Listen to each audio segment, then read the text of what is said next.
Hello everyone, the Army of Otters here, and welcome to Unexplored Skyrim.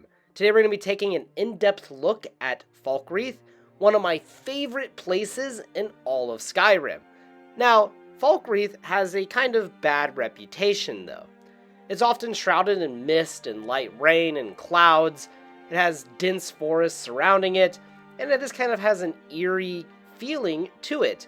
And according to the residents, it's cool and damp, and it is surrounded by death, featuring a very large graveyard, and of course the Dark Brotherhood is nearby. However, when that sun finally breaks through the clouds and there is a blue sky over Falkreath, we can see that it is truly quite beautiful, complete with colorful and interesting citizens, and a very interesting history within not only Skyrim, but Cyrodiil to boot.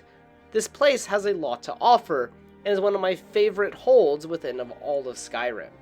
So, sit back, relax, and let's check out Falkreath. Naturally speaking, most players don't go to Falkreath right away. Because of the way the game kind of handles the beginning, it's in the opposite direction of where we need to go. Therefore, when most players hear about Falkreath, it's when they reach level 9 and they receive a letter from Jarl Siggeir. However, the Jarl of Falkreath does not have to send us a letter to come here, obviously, and if we approach him before level 9, he'll send us on a quest to prove our worth to him. And his request is pretty simple: to bring him back some Blackbriar mead. He is a partier, he's probably a bit corrupt, so he desires some mead in order for us to gain his favor. Pretty easy if you ask me, so we just have to make a quick trip over to Riften. Now, Riften is also home to some corruption and some thieves, and right when we arrive, the Riften guard will try to shake us down.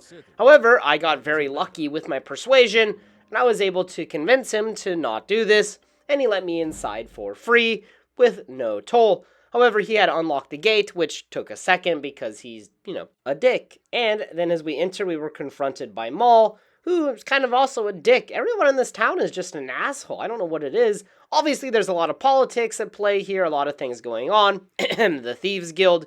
But for now, we're not going to concern ourselves with that. We just want to go to the Blackbriar Meadery and buy some Blackbriar mead from our good friend Ungreen here? Something like that. Anyways, once we buy the mead, which is very expensive, I do have to say, we can head on back to Falkreath in order to give it to the Jarl. And after we give Jarl Siggeir the Blackbriar mead, he will now give us the next quest, which is normally given at level 9, which is to clear out some bandits that stopped paying him tribute. So we can see some corruption on his part here. He is a bit corrupt, taking payment from bandits in order to, carry out their nefarious activities. But these bandits made a big mistake. They decided to not pay. And also, I'm a very angry otter because a couple videos ago, I spent way too much time trying to unlock a master lock at low level, and all I got was a little bit of coin and a stupid battle axe. So now we have to use this battle axe to massacre some bandits. Now, on my way to the camp, Knifepoint Ridge, where I have to go for the Jarl, I stumbled upon this carriage, and here's the location of this, crashed or just destroyed carriage. We have some dead horses. We also have a body that's been burnt to a crisp. Don't really know what happened here, and this is an unmarked location. I had never seen this before, and I was really curious. And I did some research online, and most people theorize that this was destroyed by a dragon.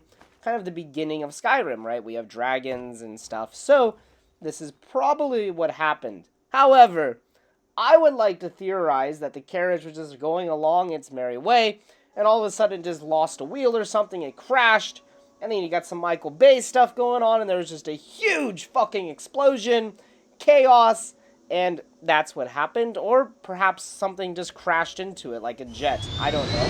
But, anyway, I just thought it was a really cool area, and it adds a lot to the environmental storytelling of the world.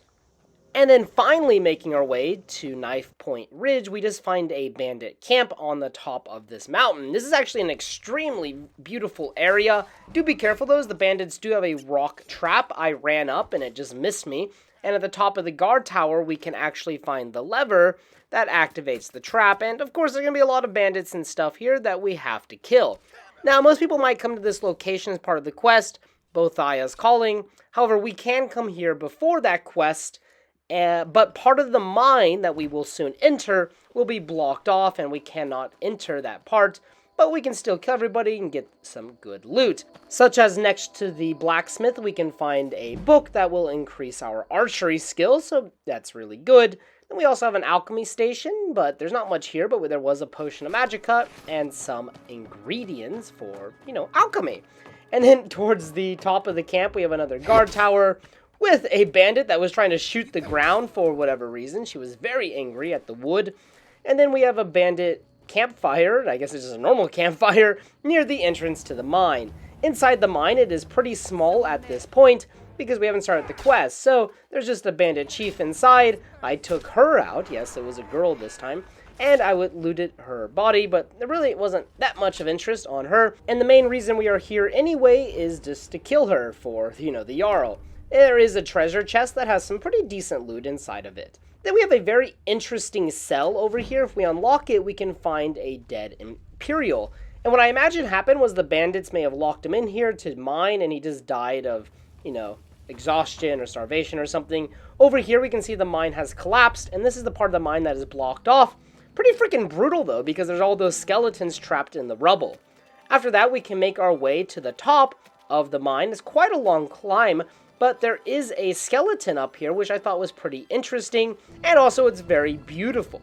And yes, for whatever reason, at the very top of this mountain here, way above the entrance to the mine, there is a dead skeleton with a hunting bow and a knapsack that has some decent loot inside of it, like a gold necklace.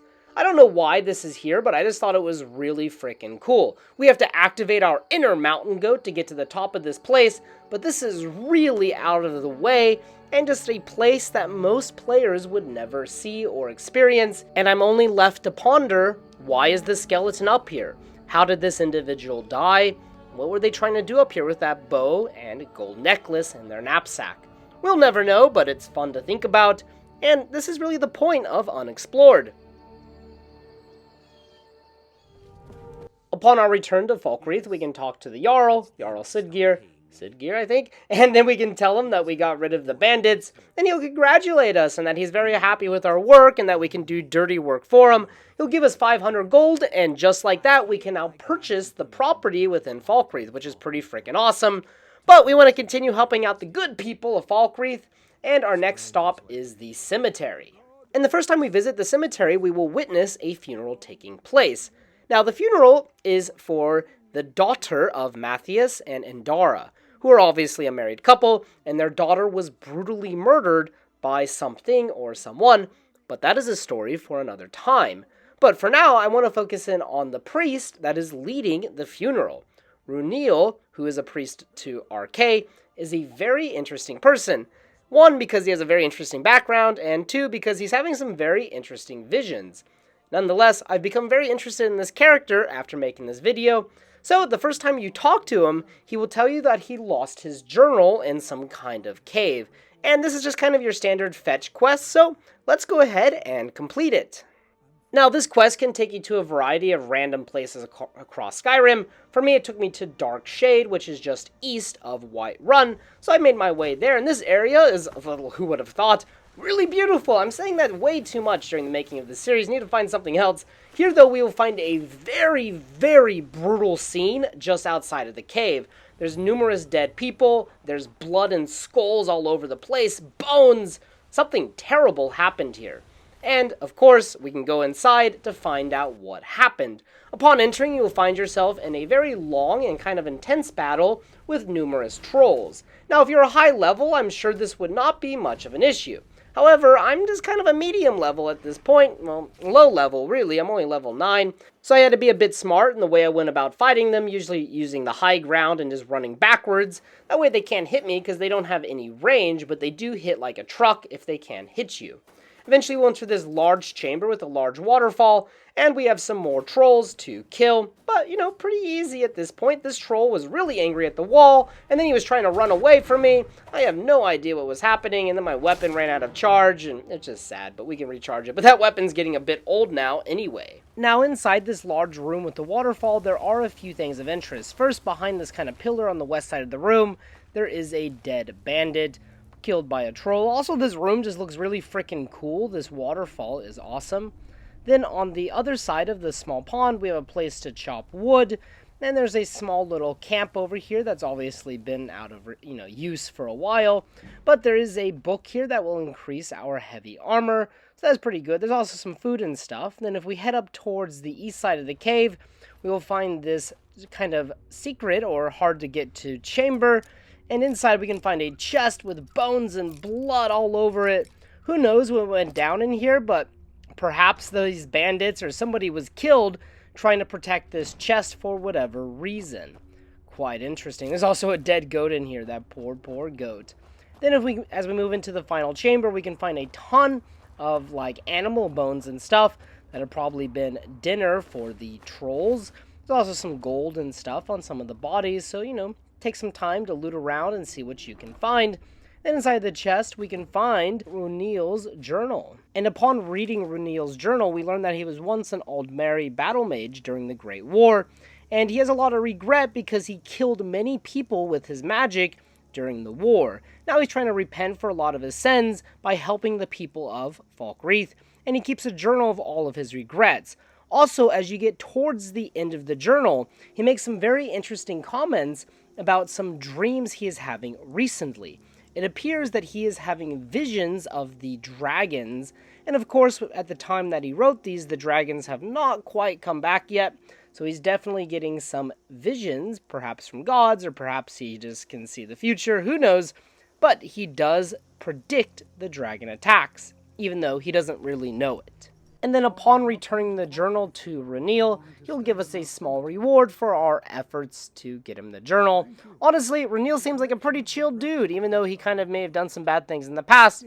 He's doing his best now to correct his mistakes, which is pretty cool. And while on the topic of Runil, if you want a really easy way to help out the people of Falkreath while trying to become Thane, head to the Dead Man's Drink late in the evening, and you can find this guy, Thadgeir. And Thadgeir will tell you that he lost his war companion recently, and that he needs to deliver the ashes to Runil.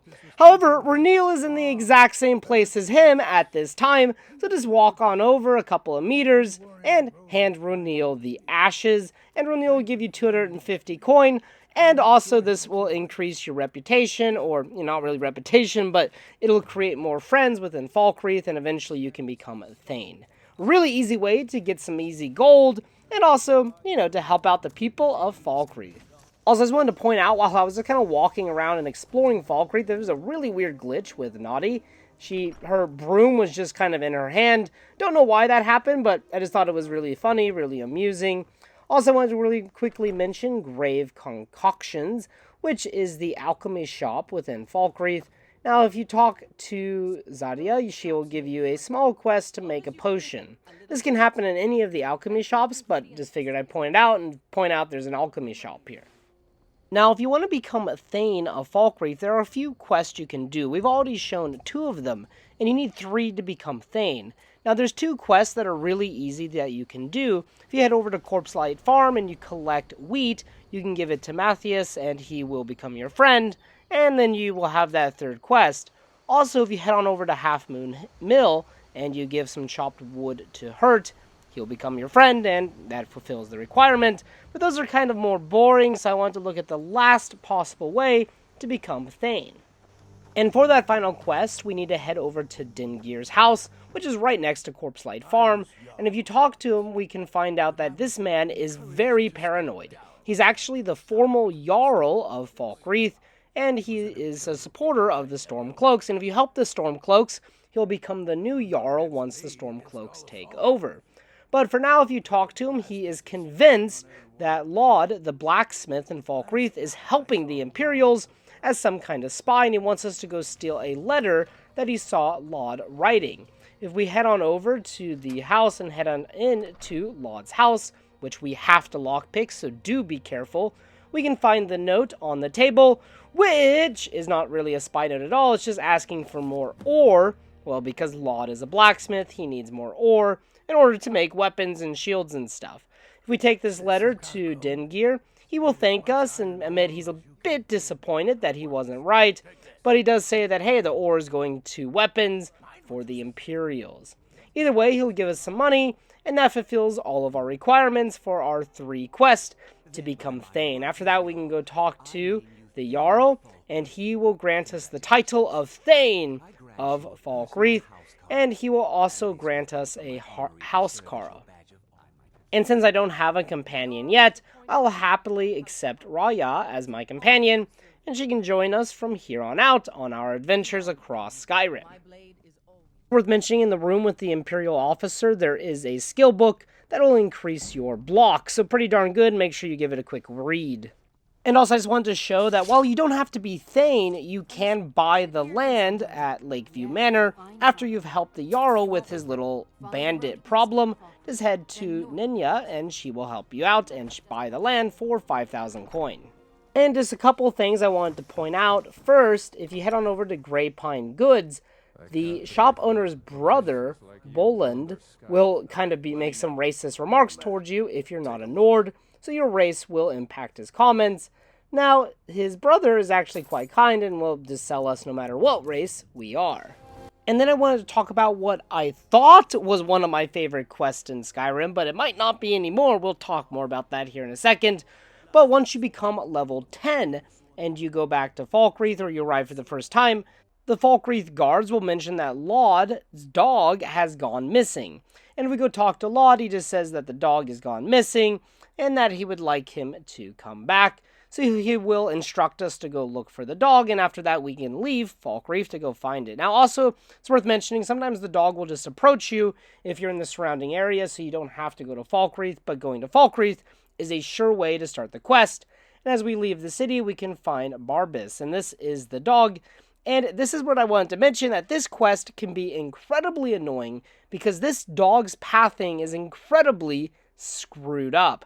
I spent almost 10 minutes following this darn dog across Skyrim. I have this sped up at 10 times, and still, it is a 30-second long clip. Absolutely insane. We entered Helgen, the dog got confused, he started going backwards, I actually thought the game was glitched. I thought it was broken, but anyways, eventually we made our way through Helgen, and then up this hill, and I just thought this was really annoying, and almost killed the quest for me, but I still enjoyed it, I guess.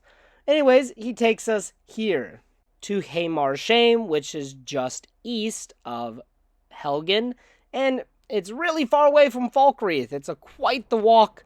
I can see why it took us 10 minutes, because the dog is stupid.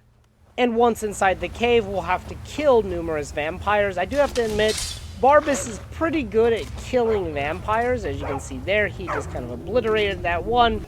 And Barbas will run well ahead of us to go kill vampires, so that made it a little bit easy going through this cave, just looting the dead bodies. Now, there isn't a whole ton of special loot in here, which is why I made it fast.